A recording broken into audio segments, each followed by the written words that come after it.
Welcome to the Art of Succession podcast with Barrett Young.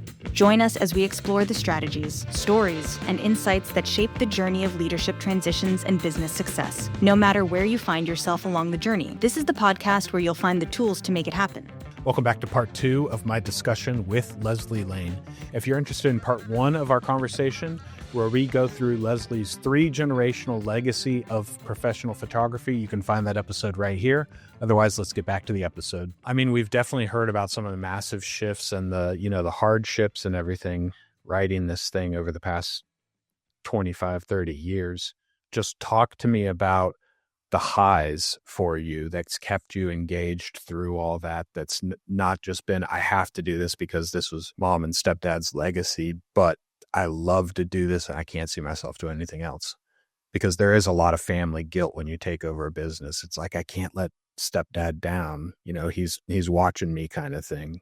So tell me about the highs. I'm really good at this. I am really very good at photography. I see things. And when I see things and when I figure things out and I can find a solution to a photographic problem that I know darn well nobody else can figure out, or I can figure out how to coordinate a shoot. So I had to go into a manufacturing plant 2 weeks ago. We had to shoot 115 large basketball goals, glass, reflective, and we had to shoot them where they paint all of the goals, the ones that aren't glass. The boxes on them? The rims, yep. All those things. It is 105 degrees here in Indianapolis that day, and it's 120 degrees in that factory. And nobody knew how to set it up. Nobody knew how to light glass inside a manufacturing plant so that you didn't have reflections in your glass, and nobody knew how to organize it. I did. I've been doing that since I was 23 years old. And one of my very first jobs that I failed at miserably was shooting riot gear, the big shields that the policemen use. Totally clear.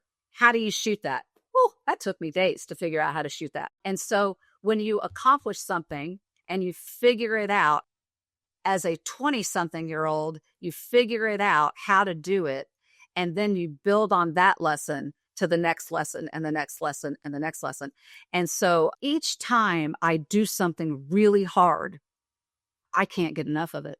I just can't. And I enjoy it. And one thing that I've not been very good at as a photographer has been lifestyle photography. So if you see a hospital ad and there's 2 people happily playing pickleball, that is not a candid photograph. That is not something that somebody just walked up to the pickleball court and took a picture.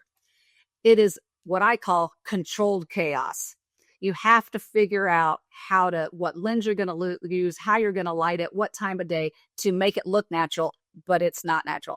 And so that is something that I've been working very hard at over the past 3 years, is to increase my ability to shoot lifestyle photography, because it's not my niche. I'm a control freak when it comes to photography. I like things that I can control. I like to control the lighting. I like to control the product or the building or whatever it is.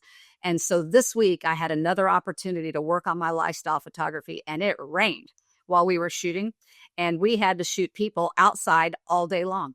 And so we had clear umbrellas brought to the set, and we shot it all outside with clear umbrellas as our props.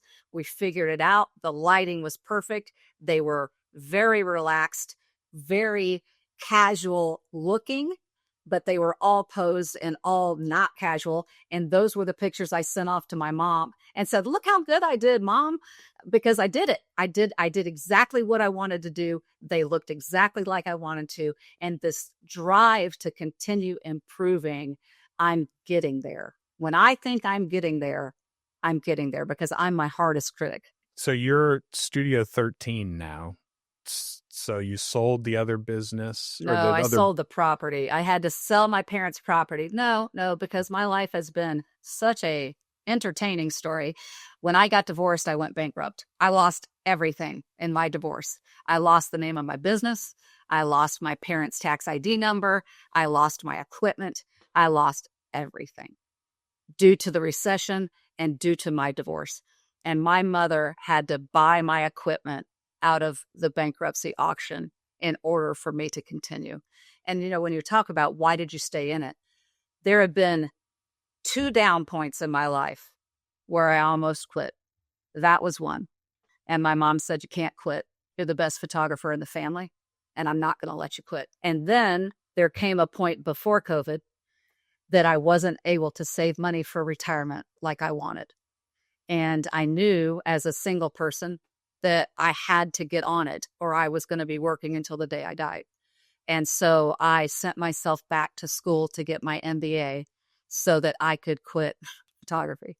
And the business paid for my MBA. And wouldn't you know, all the stuff I learned in business school, I was able to turn the business around. And like I said, there's been other steps of that. But when that business turned around and it started making the kind of money I needed it to make, again, the high from succeeding at something that you'd struggled with so hard, there's nothing like it. There's nothing like seeing your business do well. So, I mean, the MBA made you fall back in love with photography. And you started our podcast saying you see yourself more as a business owner than a photographer, but you also know that you're an awesome photographer. Was it the MBA classes? I mean, what changes do you need to make in order to... It can't just be, well, then I landed one big client and everything was better. So what kind of changes did you have to make, and reality did you have to face about how you were at running a business beforehand? So remember the girl that told me I could do photography? That day that the phone rang and she said, we can do it. Your lifetime assistant, yeah. My lifetime assistant. She was the nana to my children. She got cancer and she died in 25 days. And everything changed. So I'd already gotten my MBA. Business was already turning around. Business was already doing well. And then my right-hand person died. And my daughter said to me, she was a nurse, and she said, Mom, I've watched you kill yourself with this business your whole life. We have an opportunity here for you to change. And she said, I want to come on board with you for the next 2 years and help you figure out how to change this business so that you have a better work-life balance. I'm sorry, I'm getting choked up. And so that we can build this business for the future and we can build it to pass on to somebody else. And so she did. And so the decision we made, my daughter and I, and my now husband that I have, was that I was starting to get more business than what I could shoot on my own, because I was networking, because I was out building those relationships, making sure that when people had a need, they thought of us, getting the bigger jobs, landing the larger clients. And so I started bringing on freelance photographers as a 1099 employee so that they could start taking some of this work. My daughter and I started building manuals. Here's how you light this kind of job. Here's the camera you use. Here's the lens you use. Here's where everything goes. Manuals and instruction books and SOPs, standard operating procedures. And all of our 1099 people have non-competes and they have non-disclosures. And I brought on new editors as 1099 employees. I brought on videographers and drone people. And so I have about a team of 9 assistants, editors, drone, and video people. I now have a salesperson, an administrator, and a social media person, each one of those people being 1099 employees, each of them with their own job description of what they need to do. Many of my administrative people are stay-at-home moms, so they come in and they work for me on a part-time basis so they don't have the gap in their resume. And if they want to go back into work at a later date, I become a great resource for them to move on after their children go to school. And so it has created multiple revenue streams for me. It is by having these administrators come on for me, it has taken so much off of my plate. I don't have to write the blogs anymore. I don't have to do the social media, the quoting, and all of those things. And it's allowed me to strategize more for my business than do the business. And so, my entire life has been disruptions. Some disruptions have been catastrophic. Some disruptions have been personally devastating, but have forced me to reinvent myself time and time again. And so this latest loss, grief, I knew I wanted to keep going. I knew that I didn't want to quit and that I wanted to build this business into something that I could find a successor that would purchase what I built and that I could teach everything that I've learned. I don't have a child that wants to take it over. And honestly, I'm kind of glad they don't, because I think that if you're trying to deal with a child, you have expectations of what that child can and can't do.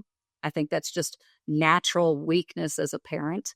You've known them, you've cultivated them, you know them for their best and their worst. And I just would love to have somebody that I'm less familiar with, because I won't have any preconceived notions about what they can and can't do. So I think it's going to work out well. I mean, the insight from your daughter there, and coupled with the MBA degree that you'd finished, you've systematized your business. You've built a business separate from yourself. I mean, and that's foundational to building something that is valuable. Just other than those two influences on there, I mean, did you come across somebody? Did you read like E-Myth or any kind of like material to give you this idea? Or was it just, no, we just started writing everything down and built a brand outside of Leslie? I had to do so many reports. So when I was in school, when I went back and got my MBA, I had to do so many critical analysis of businesses. Okay. From a marketing perspective, from a business perspective, we had to strategize. And those were things I just wasn't doing in my business. And there are two other factors in this transition. My husband now, he also has an MBA and he works in corporate America. He has been an incredible asset, believed in me, believed in my vision, was even willing to pay for me to go to grad school. If luckily I didn't have to ask him, but he's like, I agree, you need to do this. And then back when my stepfather was taken out of the business and I was fumbling, there's no easy way to put it. I was fumbling, I was stumbling. My mother tried to start what she called a cooperative agreement. And she got 3 different photographers to sign on back in the 90s. They would bring their business to our studio and split the revenue with the business. Now, back then, what my mother offered was she offered a studio, which was difficult for people to get, and it was big. We had a 4,000 square foot studio. It was huge. And equipment that was expensive and big and bulky and cost prohibitive for people to buy. We had a lab so that they got their film processed, and we kept a stock of film. We had a cold room that we kept thousands, because you had to have thousands of different kinds of film, which was, again, cost prohibitive. Different speeds, different types, different color balances. It was a massive undertaking. And so she had all of those things to offer those photographers, and still she could not make it work. One reason: those photographers had to go out and find their own business. They had to go and find the work, and then mom had the resources for them to use to create the jobs that they found. As photography has gone on, and I've gone on in this business, finding work, delivering the work, doing the invoicing, running a business is what photographers hate to do. They hate to edit. They hate to send out invoices. They have no idea how much money they're making. They don't create a profit and loss. They have no idea what their balance sheet is. Deductions, what are those? It's mind-boggling. And so what I offer my freelancers, I go and I find the work, I quote the work, I assign the work to the right photographer for the job. They then send the job back to me, where I edit it, deliver it in a timely manner, send the invoicing, and collect. And the 1099 employee invoices me. I pay them in a timely manner. And the only thing that photographer has to do is shoot. They get to do the fun part. You've taken all of the business development out. How did you let go of that part, though? because I know that's the hard part. You said your parents were amateurs, that they loved photography. You don't pick up a camera unless you're getting paid for it. In our profession, it's hard to get somebody to shift from being the tax preparer to being the business owner. So how did you, other than necessity and getting kicked in the, in the teeth and stuff, how did you shift and say, you're an awesome photographer? How do you say, no, I need to have other photographers that are not as awesome as me yet out there, and I'm going to bring them the business? Necessity is the mother of invention. I need to make more money and work less. It's just that simple. I need to have something that I can sell. I need an asset that's not me. Most of the time when photographers retire, they sell their client list and that's all they have. And that's worth 10 grand at the most. Right. Yeah. I now have operating manuals. I have a board of directors. I have minutes from our meetings. I have, 9 people that are creating revenue for my business, and I'm able to make money off of them. Now, one thing that does make me slightly different is that if you ever work with a photographic broker, which is kind of what this is, it's a brokering situation, they pay their photographers pennies. I mean, they don't make near enough money. And I'm not doing that. I am insisting that my photographers, because I've got qualified people. I've got people know they're not quite as good as I am in some things, but in some things, they're better than me. So I hate event photography, will not do it. It rubs right up against weddings. And so I pay them because they're actually better at that than I am. I can't do video. My 2 video people are better than I am. I can't do drones, don't want to do drones. So I'm making sure that whatever work we're picking up, that the value is there, that the client sees value in all of this that we're bringing to them. Because if they go out and get a photographer that doesn't bring them all of this, the processes, the procedures, they're getting less than. And so I don't get every job because they can get some of it cheaper. But when I get the job, I've got a great photographer. I've got a great team. I've got everything in place to deliver the value of a business that is photography rather than just a photographer who's sometimes doing business. Leslie, this has been a great conversation. We're running out of time. I am going to ask you in a second if there's anything else that I missed that you wanted to hit on. But before we get there, I do want to talk, because we've talked about shifts in your profession, and you did mention AI early on. I know in all professions, there's always a tendency to say, well, AI can never do what I do. I want to hear, do you have an approach to AI that says, no, photographers who are using AI for this are going to be here 40 years from now? How do you approach it? What's your current thinking on it? If there are any photographers who are listening, my first bit of advice is make sure that you have clients that transparency and authenticity is a part of their business model. So lawyers, doctors, dentists, accountants, financial advisors, bankers, because they need to be known, liked, and trusted by their customers. When you walk in to meet your financial advisor, if he doesn't look like the picture on the website, you are immediately not going to trust him. They can't have that. And so I have particularly pushed a portion of my business towards professional services for just that reason. So headshot photography, which I have now me and my team has shot over 800 headshots this year alone, and it's only July. And I've got 5 days coming up in August where I'll be doing my traveling roadshow, doing more, about 300 more. That's the headshot photography is the first place where people are starting to really lose business because AI is doing an okay job. It's taking a cell phone picture and it's turning it into 25 variations, and it's okay. If you're in a hurry and you only want to pay $75 and you need that, you're not going to go get it done someplace else where you can't get it done fast enough. So $75 will replace a cheap, adequate headshot.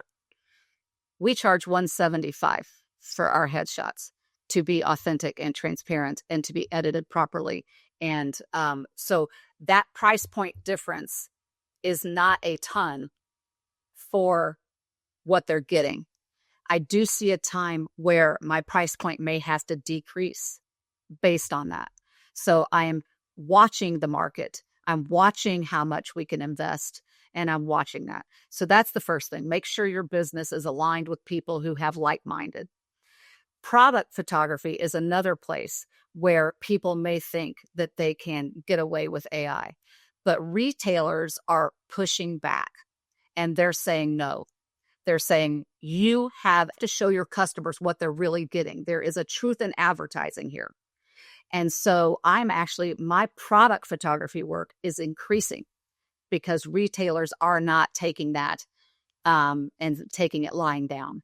So I just feel like that we've got to continue to keep our eyes open for where the most common places that AI is going to take over. And we have to be ready for how we can transition it to where it's not okay for it to be AI. There are times it's going to be okay. You want to take a bride and groom and they wish they got married in Paris, put them right in front of that Eiffel Tower. We can do that all day long. But I do think that the commercial side of things, there's going to be less of the ability to change what's real because we're advertising. That's what we do. We are advertising and marketing, and we need to be able to show the customer what's really there. Gotcha. Okay. So let's get into the lightning round. Coffee or tea, and how do you like it prepared? Tea, hot. Okay. There you go. Milk Tea or hot. sugar or just straight Stevia. I'll do some stevia. Okay. All right. Pie or cake, and do you have a favorite kind? I do. Cake all the way. Do not give me a pie unless it's pecan chocolate bourbon. I will eat that. But right. Cake all the way, red velvet with lots of cream cheese icing, please. I love a red velvet cake. Excellent. What is your favorite holiday and why? July 4th is my favorite holiday. And it's my husband's fault because his favorite holiday is July 4th. And he has taught me nobody gets depressed and nobody cries over the July 4th. So July 4th. No mixed feelings about that one. Nope. Nice. Do you consider yourself a morning person or a night person? And do you have a favorite routine? Yep. Morning all the way. 5:30 Pure Barre class. Get home, get showered, be at my desk by 6:30. All right. Very good. What's a common belief among entrepreneurs that you would want to challenge? I was thinking about this when I saw that question because I spent so much of my career thinking to myself, I just needed to work harder. Work harder, work harder, work harder. The reason you're not succeeding is because you're not working hard enough. And that was not correct. It caused a lot of mental anxiety for me that I wasn't good enough, that I wasn't doing enough in my business. And I think that I'd like that to change because what I've noticed since my daughter helped me 3 years ago make these monumental changes is that by freeing myself up from the administration of the business, my strategies that I've been able to create because I have open mind space, I have free time in my brain that I can think about what I want for my business. That has made so much of a difference in my business. And so I wish that we could normalize the entrepreneur who doesn't kill themselves by working themselves into the ground, because you still need a brain capacity to keep your business moving forward. Yeah. Oh, I love it. Awesome. Thank you so much. What is one thing that you would want your successor to remember you for? Impact.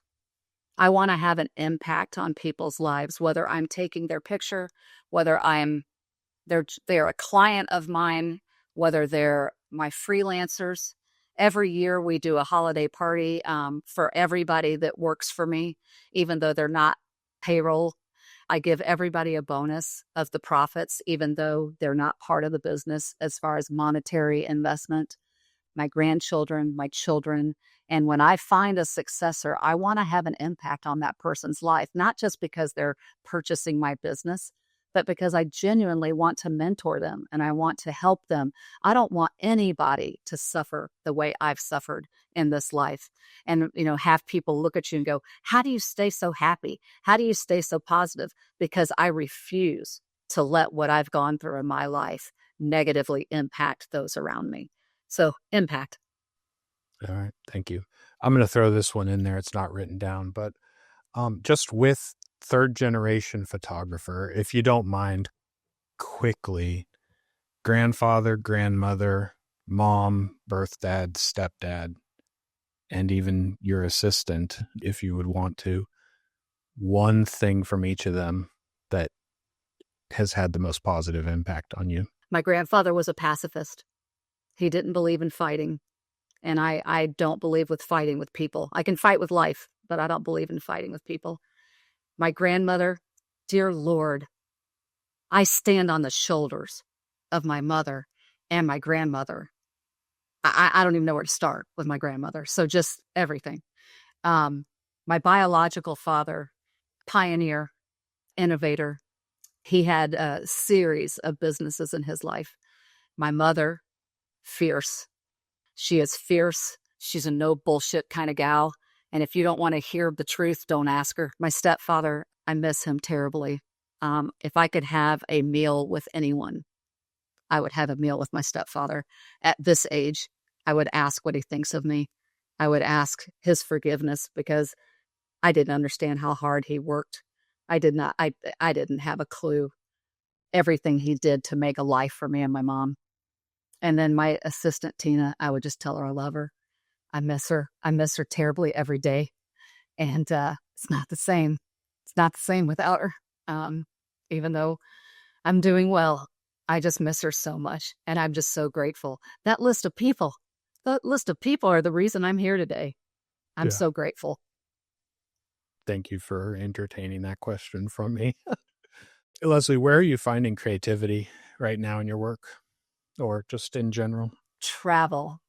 Travel has become my new obsession.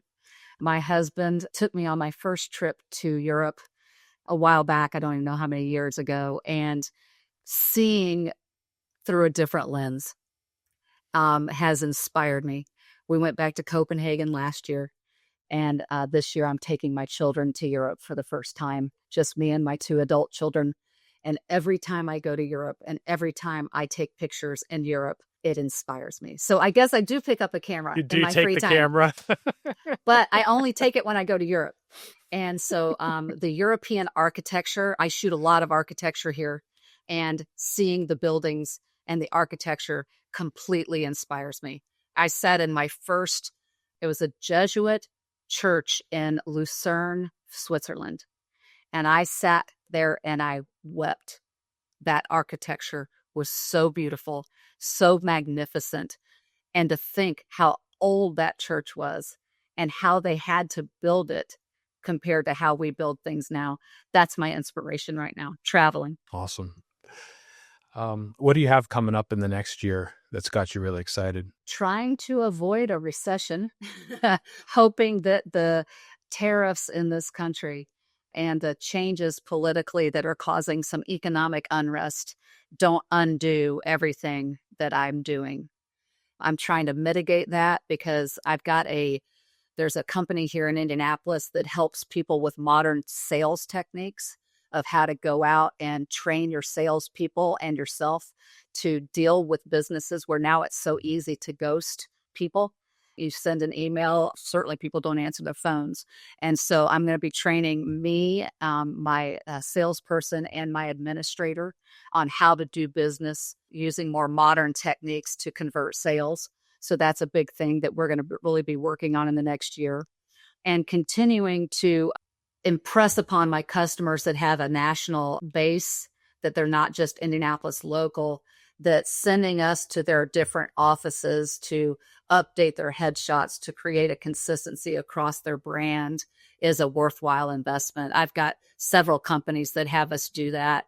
And I just feel like it's a value that we can give companies that I would really love to increase the number of companies that we do that for. Okay. Great. There's my goals right there. Lesle, where can people find out more about you? Studio13online.com. That's our website. We're on Instagram, Facebook, LinkedIn, both under my name, Lesle Lane, as well as Studio 13. When you go to my website, if you hit new business at the end where you say contact us, it goes to the new business email. That comes straight to me. So if you have any questions, if you'd like to learn more, if you're interested in maybe being a successor, an apprentice, you can reach me on my website. Very good. Thank you so much, Lesle. This has been a great conversation, as I expected it would be, and I really appreciate your time today. Thank you so much. It was a pleasure. I hope that you enjoyed that discussion with Lesle Lane as much as I did. Just really enjoyed hearing her story and her family legacy and the changes that have been necessary over her career within photography.